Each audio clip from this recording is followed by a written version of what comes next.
100 টাকা মায়ের হাতে দেওয়ার আগে 500 টাকা বাবাকে দেওয়ার আগে যে চিন্তা করে যে আমি কেন দেব, আমার বড় ভাই আছে না, আমার মেজো ভাই আছে না, সব আমি কেন, প্যারাসিটামল আমি কেন, ওষুধ আমি কেন, ডাক্তার আমি কেন, তাকে বলি ওরে বেটা, ওয়াইসুল করণী নবীজির আমলে পৃথিবীতে ছিল, উপস্থিত ছিল, এরপরেও সাহাবা হতে পারে নাই, কারণ ঈমান ছিল, নবীজিকে দেখতে পারে নাই, কপালের চোখে দেখতে পারলো না। কেন?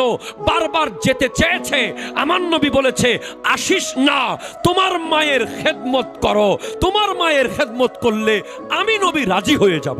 যখন 5 স্টারের দোকানদার একটু স্মার্টলি বলে প্লিজ স্যার একটু খান, এই খাবারটা অনেক মজা, তখন আপনি খচ করে একটা 1000 টাকার নোট দিয়ে দেন।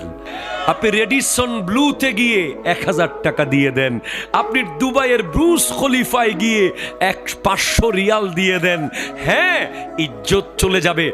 বাবা আর মা মিলে তোমার 10 ভাইকে কাঁধে কুলে মুরগির বাচ্চার মতো করে পেলেছে, আর তোমরা 10 জন মিলে একটা মাকে যখন পালতে পারো না, তুমি বেহায়া, তুমি বাটপার, তুমি বেঈমান, তুমি নাফরমান, তুমি দুর্ভাগা। ঠিক কিনা কথা বলো?